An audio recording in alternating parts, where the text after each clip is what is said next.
So one of my earliest memories is when I was 7 years old and I used to sell drugs with my dad. We lived in this little small apartment. There was constant break-ins from people that knew that, he had money from selling drugs. And I used to think that all kids sold drugs. It was just like the fish doesn't know that it's in the water. When I was 7, the doctor told my dad if he wanted to see his youngest son, Jorgito, grow up, he needed to stop drinking. He was pretty much an alcoholic his entire life. And so he did stop drinking, but the damage was too much and too far. So when I was 12, he passed away from alcohol, and then my mom abandoned me when I was 13. So from 12 to 16, I started living with my mom's friend, Estela. At 16, she said, "Hey, I've taken care of you enough. Now you gotta look after yourself." One of my biggest drivers is that when my dad passed away, I felt like I was in a state of survival. Like I need to provide for myself. Like I need to survive. I need to figure out how to take care of myself because no one is gonna take care of me. So while at community college, I joined the salsa team, and my salsa partner introduced me to bachata. She showed me a little basic step, 1, 2, 3, tap, 1, 2, 3, tap. And she's like, "Yeah, you gotta check out this CD, just came out. It's called Aventura." I just listened to the whole CD all in one day, and I just fell in love with the music.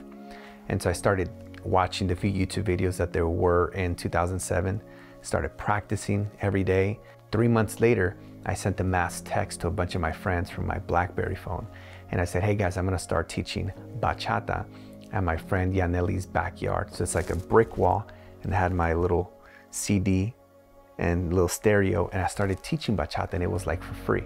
One of my friends showed up, and then like 3 people showed up, and then 5 people, and so I started charging $5, then $7. Then I started teaching at a dance studio. Then I met my dance partner, Leslie, and together we started the very first bachata dance company in the US. We started the first bachata dance festival in Los Angeles, and then I started the first bachata nightclub in the US. And for 8 years, I lived and breathed dance, got to travel to over 25 countries, teaching, performing, training other instructors how to teach bachata. And it was just a great chapter of my life. The problem that I saw with the dance business is that I built a business around me, and I felt stuck because the business only generated income when I was trading time for money. Yeah, I was making over 200K. I had a high income, but I had no assets to show for my income. And so I realized that if I stopped making that money, I wouldn't be able to take care of myself or my loved ones. I needed to do something different. And that's when my wife and I started taking personal development courses, real estate investing courses, became a student at the Rich Dad Company. So when I got my mentor at Rich Dad, prior to that, I had this idea of paying off my first home, right? I thought that all debt was bad. And so when I started working with her, she helped me realize that the way to create financial freedom was to actually tap into the existing equity from that first property I had purchased and then leverage that to go and buy more. And so that's what I did. And so I had long-term tenants in my properties at the beginning, but then I learned that there was a bigger opportunity. One of my dance students introduced me to Airbnb in 2016, and she mentioned she was making 3 times more with Airbnb on each of her units that she was making with long-term tenants. And so when I started doing the math for my properties, it just made so much sense. So when I had the long-term properties, I was making about $6,000 a month with all 4 units, which is about $1,500 each. Once I launched them on Airbnb, they started making more than double. So each one went from $1,500 to about $3,500 a month. So that took me from $6K to $14,000, all in the matter of like 3 months.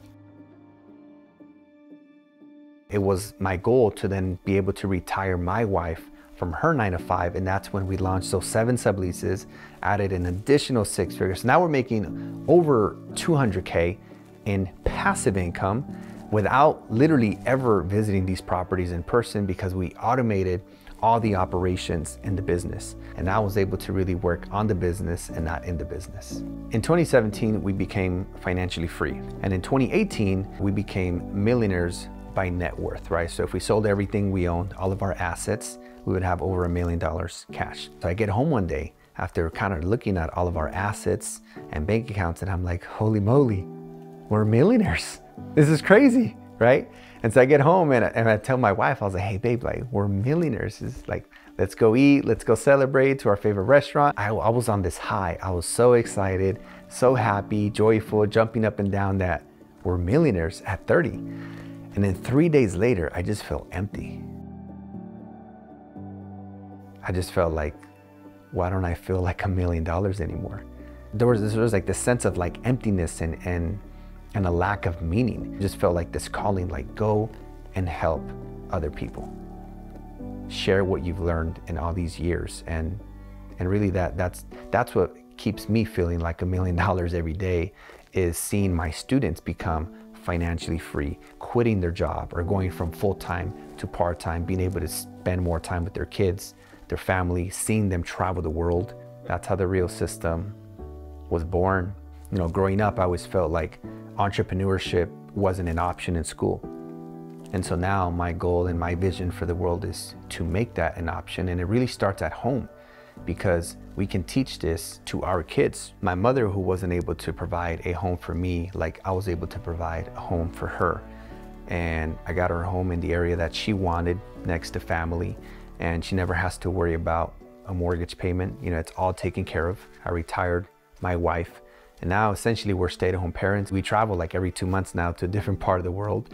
And I've helped over 2,000 people begin this journey of, you know, starting their Airbnb business so they too can create financial freedom. And, you know, I really want people to understand that entrepreneurship, like it's an option. And I want to show people a proper way that they can, you know, start a business that can work even when they are not, so they can create that time freedom for them and their families. So Tony Gaskins once said, if you don't build your dream, someone's going to hire you to build theirs. And I believe that most people today, out of wanting to find safety and security, are really building someone else's dream, building someone else's last name, and it was never theirs because they can't pass it on to their loved ones.